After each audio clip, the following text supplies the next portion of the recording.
एक बार दिल्ली से एक पहलवान जयपुर के राज दरबार में आया। वह 7 फुट लंबा, भारी भरकम, मजबूत शरीर वाला पहलवान था, जिसके डोले शोले देखते ही बनते थे। जयपुर के राजा कला के बड़े प्रेमी थे। पहलवान को बड़े सम्मान के साथ दरबार में लाया गया। महाराजा ने उनका स्वागत किया। पहलवान ने कहा, मैं दिल्ली से हूँ और मेरा नाम ज्वाला सिंह है। दिल्ली में मेरी बराबरी करने वाला कोई पहलवान नहीं है। मैंने आसपास के राज्यों के सभी पहलवानों को कुश्ती में मात दी है और अब मैं जयपुर आ गया हूँ। मैंने सुना है कि आपके राज्य में एक से बढ़कर एक पहलवान है।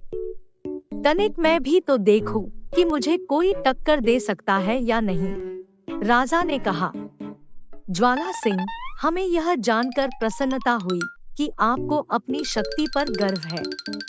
आप क्यों भूल जाते हैं कि दुनिया की हर कला में एक महान कलाकार होता है? पहलवान बोला, महाराज, मुझे आज तक कोई ऐसा पहलवान नहीं मिला जो मुझे हरा पाया हो। राजा बोला, ठीक है, कल सुबह हम तुम्हारी शक्ति और पराक्रम देखेंगे। अब अगली सुबह ज्वाला सिंह तैयार होकर अखाड़े में पहुंचा और जयपुर राज्य के सबसे बड़े पहलवान भी अखाड़े में दौड़ने लगे। राजा के आते ही कुश्ती शुरू हो गई और ज्वाला सिंह देखते ही देखते सारे पहलवानों को मारने लगा और सबको अखाड़े में चित करता गया। जयपुर राज्य के सारे पहलवानों को हरता हुआ देखकर जयपुर नरेश परेशान होने लगे और सोचने लगे कि हमारे राज्य में कोई ऐसा पहलवान नहीं है क्या जो इस ज्वाला सिंह को हरा सके। उनके चेहरे पर उदासी छा गई और वह सभी दरबारियों की तरफ देखने लगे। उसी दरबार में एक मुन्ना दरबारी भी था।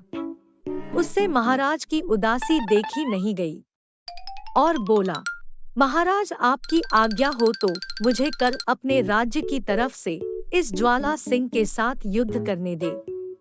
मुझे पूरा विश्वास है कि मैं इसे पराजित करके अपने राजा का खोया हुआ सम्मान वापस दिला पाऊंगा।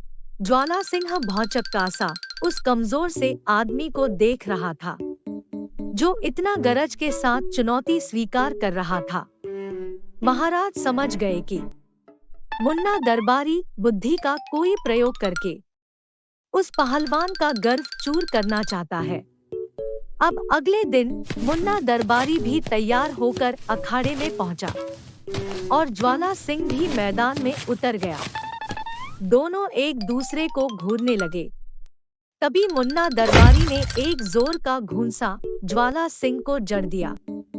बेचारा ज्वाला सिंह कुछ समझ पाता उससे पहले मुन्ना दरबारी ने उसे मारना शुरू कर दिया और बेचारे ज्वाला सिंह को वार करने का एक भी मौका नहीं दिया और उसको चारों खाने चित्त कर दिया।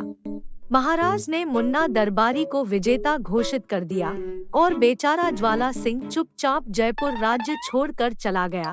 तो मित्रों, कभी भी ज्यादा घमंड नहीं करना चाहिए, क्योंकि घमंडी रोज सर हमेशा नीचो रहे। वीडियो को लाइक, चैनल को सब्सक्राइब करना न भूले।